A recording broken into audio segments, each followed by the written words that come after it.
Hello, it's Dan here. I hope you're good today. Now, something I've been checking out quite a lot over the recent days is research around doom scrolling, anxiety, smartphone use, social media, and so forth. And doom scrolling, if you haven't come across the term before now, is used to describe a compulsion to check out negative news on social media. Something that's become much more prevalent during this current coronavirus pandemic, even though it kind of does predate that. And we know from research that,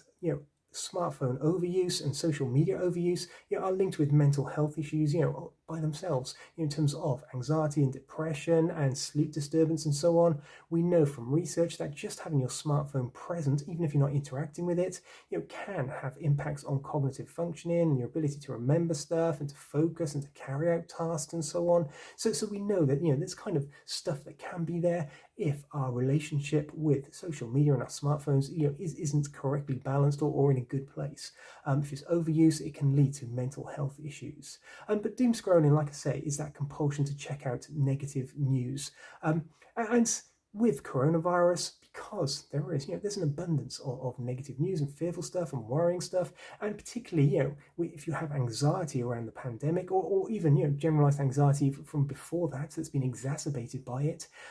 it's very easy with anxiety to find your mind compelling you to check out more and more news. It's like your mind fixes on that threat and wants to know everything about it, and you might find yourself thinking about it, just checking out stuff. And because there's so much misinformation out there, conspiracy theories, opinions, and so on what is happening or might happening or around the virus itself, it's very easy with anxiety stuff, particularly, to get drawn into all that and to almost get overwhelmed with it and mental fatigue around it, because your brain's like trying to find answers and certainty about what might happen and how things are going to pan out. Because we don't have that, it's very much an open-ended, what if this happens, or how is this going to play out, which feeds on anxiety. And because all the news are negative and fearful and worrying, all the case numbers and what might happen and deaths and suffering and so forth are kind of fearful of themselves, again, that can fuel your anxiety and just exacerbate all that stuff. So whether it's doom scrolling, whether it's overuse of that stuff, whether it's anxiety or fear or worry driving you towards it,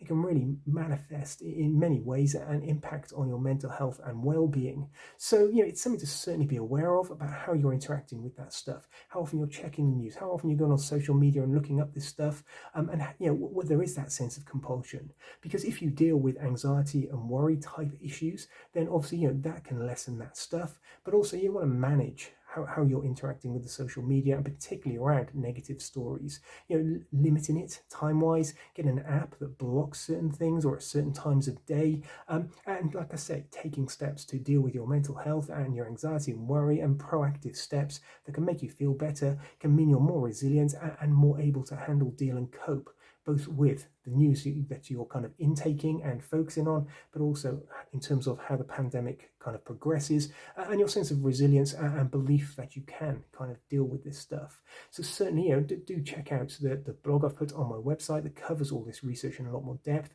Do be aware that smartphone overuse or social media overuse can impact on your mental health and well-being, and please do aim to limit that kind of checking out negative news and interacting with it. Use reliable sources, manage your time well, do it purposefully, focus on factual information, and deal with any anxiety, worry, stress issues going on through taking control over thoughts and feelings, and doing all that good stuff that will mean that you feel better, more resilient, and that will mean that you don't need that doom scrolling stuff, and that'll mean that you feel better to handle and deal and cope and have that sense of resilience and courage and confidence through this pandemic, and will hopefully then mean that you find yourself feeling better in yourself. So do be aware of that, do check out those blocking apps, do limit your kind of intake of that negative news, do manage your social media use, make it work for you rather than you being controlled by it, which applies to smartphones and social media generally across the board as well, and screen time, and do look after your mental health, take care of yourself, and I will speak to you very soon. You take care now.